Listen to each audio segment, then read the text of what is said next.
Hello दोस्तों, Russia चाहता है कि RIC के तहत रशिया, इंडिया, चाइना आपस में तीनों देशों को एक हो जाना चाहिए।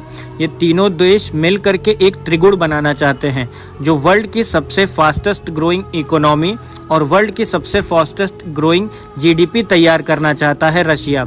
लेकिन इस बात को भारत मानता है या नहीं मानता है, ये तो आने वाले समय में पता चलेगा। लेकिन रशिया ने ये प्रस्ताव चाइना को भी दिया है और रशिया को भी दिया है और भारत को भी दिया है।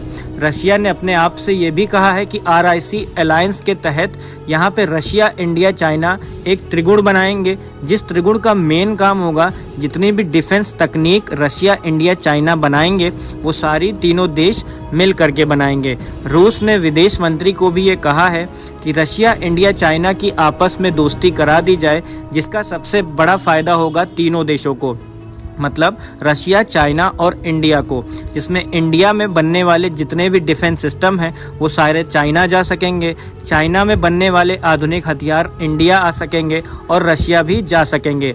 अगर रूस, भारत और चीन मिलकर कोई रणनीतिक अलायंस बनाते हैं तो यह वैश्विक संतुलन को जरूर प्रभावित कर सकता है। तीनों देश मिलकर आर्थिक, सैन्य और कूटनीतिक स्तर पर पश्चिमी देशों पर, खासकर अमेरिका और नाटो को चुनौती दे सकेंगे।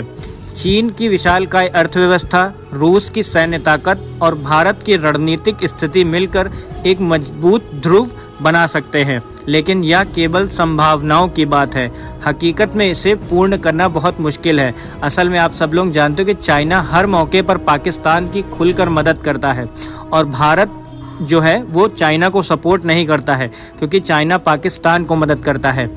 लेकिन रशिया ने प्रस्ताव तीनों देशों के लिए रखा है, चाहे वो इंडिया हो चाहे वो चाइना हो। तीनों देशों से मिल करके यही कहा गया है कि RIC के तहत तीनों देश आपस में मिल करके काम करें, जिसकी वजह से तीनों देशों को यहाँ पर बराबर बेनिफिट देखने को मिलेंगे। रूस फिलहाल यूक्रेन युद्ध में पश्चिमी देशों की घेराबंदी झेल रहा है। अमेरिका और यूरोपीय संघ की सैन्य और आर्थिक मदद से रूस के दबाव में जा सकता है। ऐसे में रूस एशिया में एक नया ध्रुव बनाना चाहता है, जो न केवल अमेरिका को प्रभाव को संतुलित करेगा, बल्कि रूस को एक वैकल्पिक रणनीतिक सहयोग भी देगा। भारत और चीन को साथ लाने की उसकी यही कोशिश और यही रणनीति का हिस्सा है, जिससे एशियाई एकता का नाम दिया जा सकता है।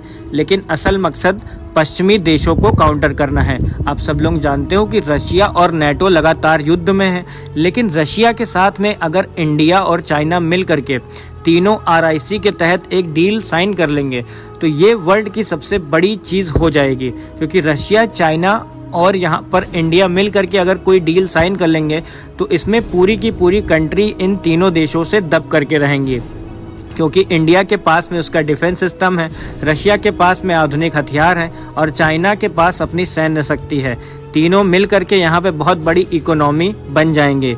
चीन की सारी चालबाजियाँ पाकिस्तान की तरफ रहती हैं, वरना सारी की सारी डील यहाँ पर इंडिया, चाइना और रशिया मिल करके आने वाले समय में देखने को मिल सकती हैं। फिलहाल रशिया यही चाहता है कि ये कूटनीति पर भारत भी सोचे और चाइना भी सोचे।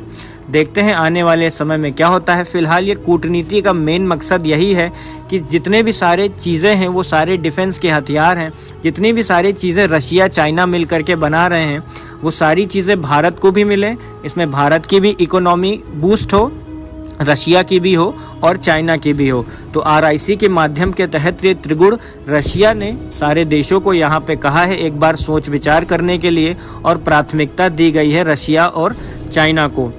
सबसे इम्पॉर्टेंट थिंग है कि भारत की जनता सबसे पहली बात यही नहीं चाहेगी कि RIC के तहत तीनों देश एक साथ मिल करके काम करें, क्योंकि रशिया जो है वो चाइना का दोस्त है, लेकिन इंडिया चाइना का दोस्त नहीं है। इंडिया से भले चाइना कारोबार करता है, लेकिन बाकी सारी चीज़ों में चाइना पाकिस्तान की हद से ज़्यादा मदद करता है और चाइना इंडिया को लेकर के बहुत अनाप शनाप यहाँ पे वैकल्प दिखाते रहता है। इसीलिए चाइना नहीं चाहता है कि किसी न किसी तरीके से भारत उसके सामने झुके, और भारत भी नहीं चाहता है किसी न किसी तरीके से चाइना उसके सामने झुके।